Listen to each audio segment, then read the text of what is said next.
అందరికీ నమస్కారం. Subrahmanyam for sale 1 year కష్టపడి తయారు చేసి ప్రేక్షకుల దగ్గరికి పంపిస్తే ప్రేక్షకులు ఒక మంచి రెస్పాన్స్తో ఒక సక్సెస్ఫుల్ సినిమాని మా బ్యానర్కి ఇచ్చినందుకు ముందు తెలుగు ప్రేక్షకులందరికీ ప్రత్యేకంగా ధన్యవాదాలు. హరీష్ శంకర్ తన సినిమాలో ఎప్పుడు ఒక మార్క్ అంటే మా ఇద్దరి మధ్యలో జరిగే కాన్వర్సేషన్లో ఎప్పుడు నాతో ఒకటి చెప్తాడు, అన్న మన సాధ్యమంత మట్టుకు ప్రేక్షకుల్ని నవ్వియాలి. సో ప్రేక్షకుడి వాళ్ళ థియేటర్కి వచ్చేది బేసిక్ ఎంటర్టైన్మెంట్, ఎంత నవ్వియగలుగుతామో అంత నవ్విద్దామనే ఈ స్క్రిప్ట్ స్టేజ్ నుంచి సెకండ్ హాఫ్లో తను ఏదైతే నాకు కథ చెప్పినప్పుడు తను కాన్ఫిడెంట్గా చెప్పాడు. ఎస్పెషలీ ఫిష్ వెంకట్ ట్రాక్ కానీ రావు రమేష్ గారిది వాట్సాప్ ఎపిసోడ్ కానీ మన థియేటర్లో నేను మార్నింగ్ 6 o'clock షో చూశాను, 11 o'clock షో చూశాను. ప్రేక్షకుల దగ్గర నుంచి హరీష్ నమ్మింది ఏదైతే ఆ ఎంటర్టైన్మెంట్ ఉందో అది వాళ్ళ ప్రేక్షకులకు హిలేరియస్గా థియేటర్లో ఎంజాయ్ చేసే ఐటమ్స్ అయ్యాయి.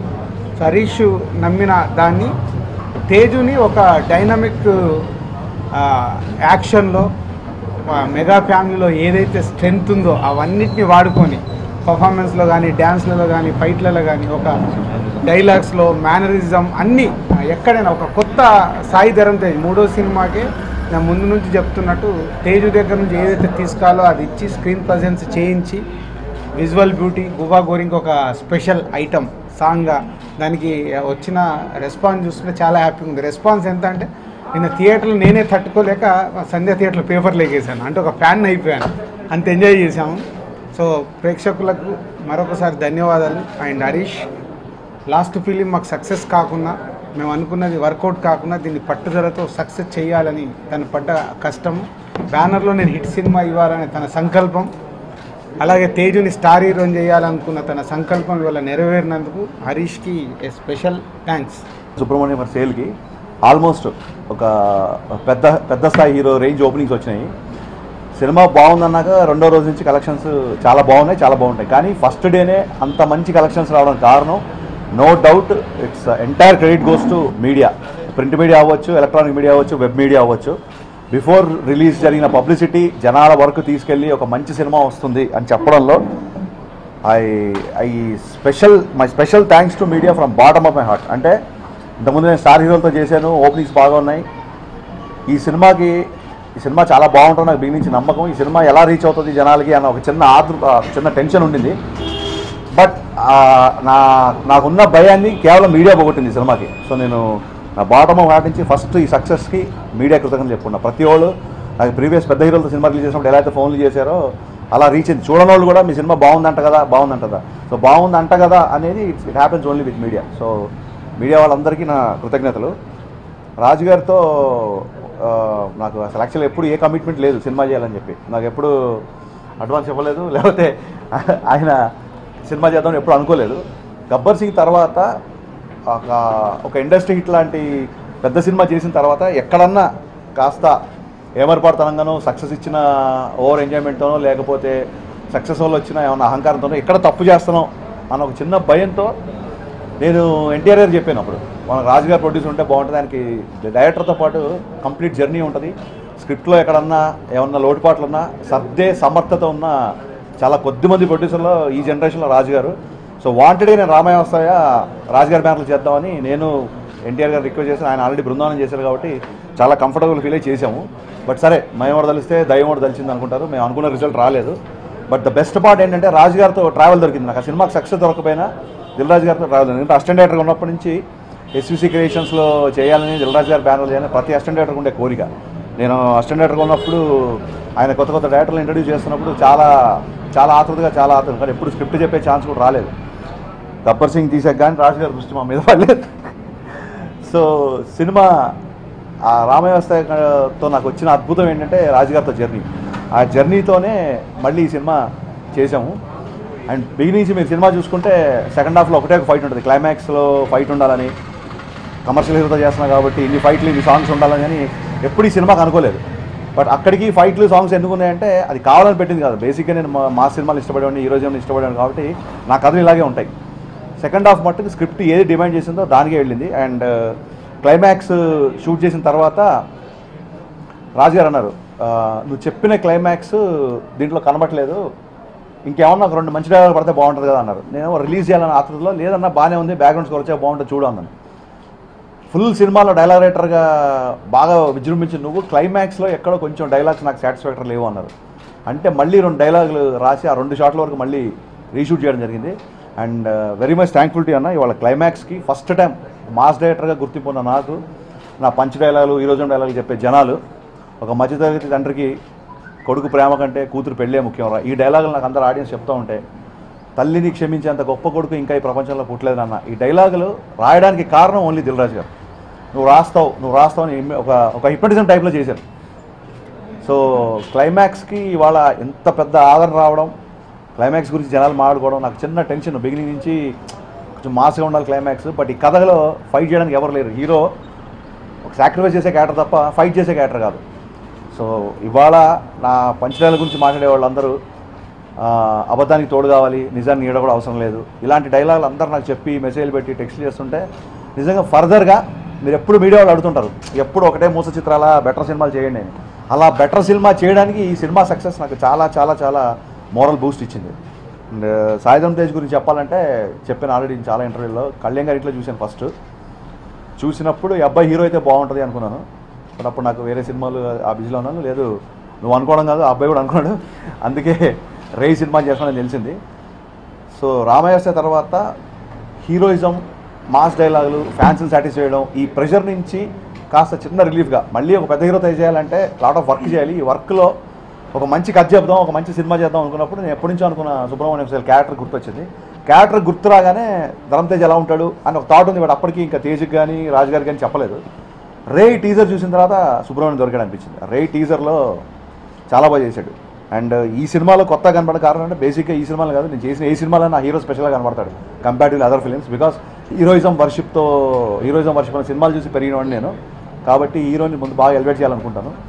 ఈ సినిమాలో తేజ్ బాగా చేయడానికి, బాగా కనపడడానికి కారణం ఒక పక్క మేము అండ్ రాంప్రసాద్ గారు తీసుకున్న శ్రద్ధ అయితే, తనకు అంత ఈజీ రావడానికి కారణం తను ఇంతకుముందు చేసిన 2 దర్శకులు.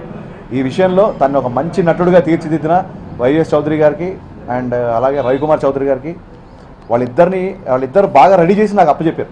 నేను నా స్టైల్లో చూపించాను. సో వాళ్ళిద్దరికీ నేను కృతజ్ఞతలు చెప్పుకుంటాను ఈ సందర్భంగా.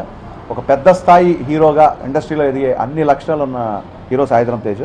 ఇంకా నేను సాయిధరం తేజ్ పర్ఫెక్ట్గా వాడుకోలేదేమో అనుకుంటాను. సో ఫ్యూచర్లో డెఫినెట్గా మళ్ళీ కలిసి సినిమాలు చేస్తాం. ఈ సినిమా వరకు కథను నమ్మి క్యారెక్టర్కి ఏది అవసరం అలాగే వెళ్ళాము. బ్రహ్మానందం క్యారెక్టర్ ఊరికే కామెడీ కోసం కాకుండా కథలో భాగం అయ్యి ఫస్ట్ హాఫ్లో బ్రహ్మానందంగా చెప్తేనే సీత క్యారెక్టర్ కిచెన్లో జాయిన్ అవ్వడం, అలాగే సెకండ్ హాఫ్లో జాలీగా వెళ్ళిపోతున్న హీరో హీరోయిన్కి బ్రహ్మానందం గారు ఒక చెక్ పాయింట్ లాగా రావడము, ఇవన్నీ కథలో బాగా కుదిరినాయి. అండ్ అజయ్ క్యారెక్టర్ కానీ, ఫిష్ వెంకట్ క్యారెక్టర్ కానీ, ఈ సినిమాలో మీరు అబ్జర్వ్ చేస్తే కామెడీ ట్రాక్ అంటే ఏమీ లేదు. ఫిష్ వెంకట్ గ్యాంగ్ కానీ, అజయ్ క్యారెక్టర్ కానీ, బ్రహ్మానందం గారు కానీ, ప్రభాస్ కానీ, ఎక్కడికక్కడ ప్రతి క్యారెక్టర్ కథను ఆపేసి ఒక చిన్న టెన్షన్ క్రియేట్ చేయడమో లేకపోతే కథని ముందుకు తీసుకెళ్లే పాత్ర అవ్వడమో.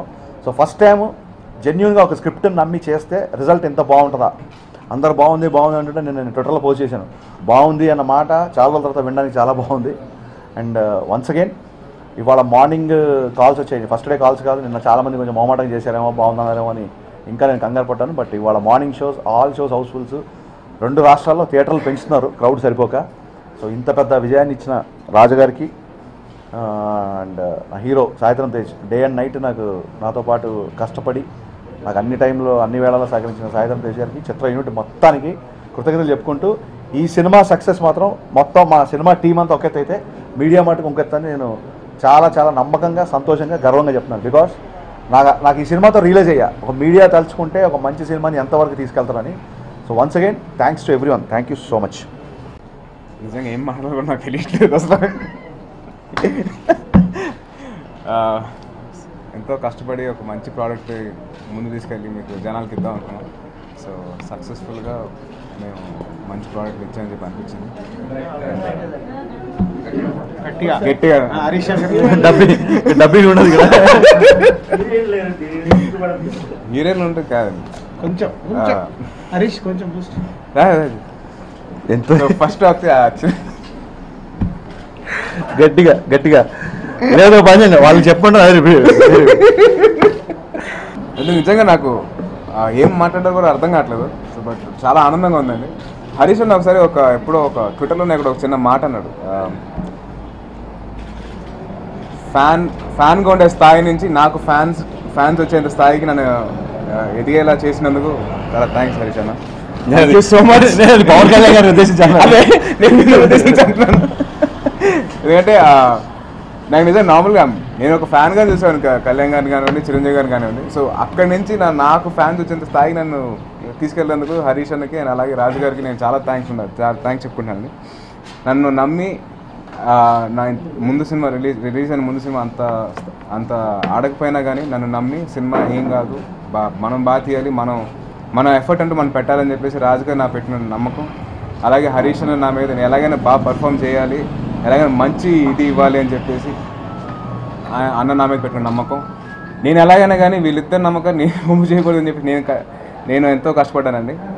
హరీష్ అన్నకి వాళ్ళు నన్ను నమ్మారు కాబట్టి అంత ఇదిగా వీళ్ళిద్దరు నాకు ఎంత సపోర్ట్ ఇచ్చారంటేనండి, ఆల్మోస్ట్ నేను రే సినిమా చూసిన తర్వాత ఏం చేయాలో అర్థం కాదు, వీళ్ళు ఎలా ఉంటుంది ఏంటి అని చెప్పి అనుకుంటా ఉంటే ఇద్దరు కూర్చొని నాతో పాటు మాట్లాడి బూస్టప్ ఇచ్చి, ఏం కాదు తేజు, సినిమాలో ఇవన్నీ part and parcel of life, ఇవి ఎక్కడికి వెళ్ళవు, ఇవన్నీ నువ్వు చూస్తూనే ఉండాలి, ఇంకా నువ్వు వేరే సినిమా చేస్తూనే ఉండాలి.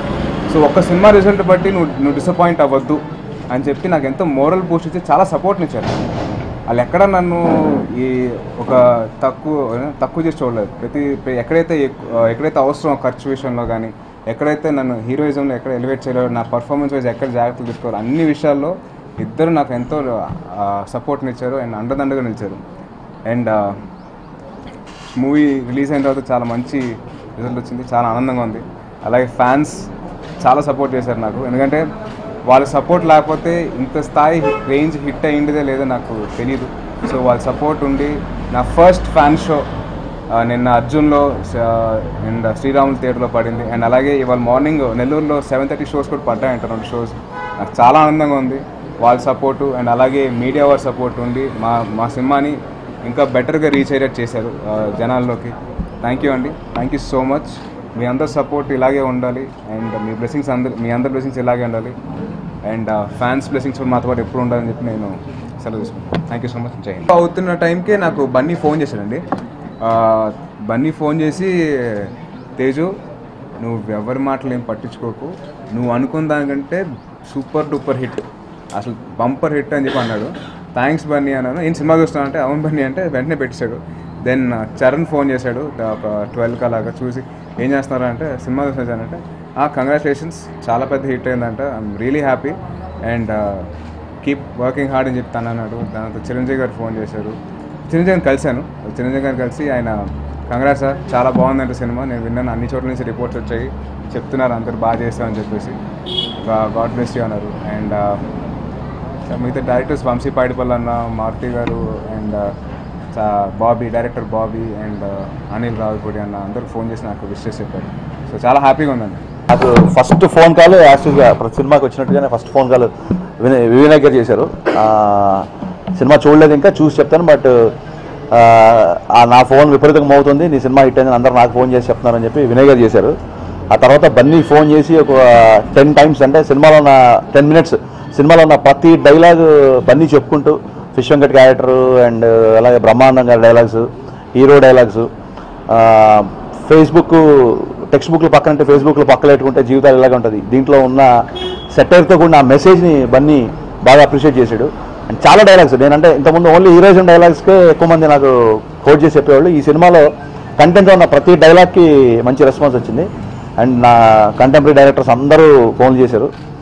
అండ్ ఇంకా ఇవాళ నుంచి ఇంకా మిగతా సెలబ్రిటీస్ రియాక్షన్స్ గురించి వెయిట్ చేస్తాం.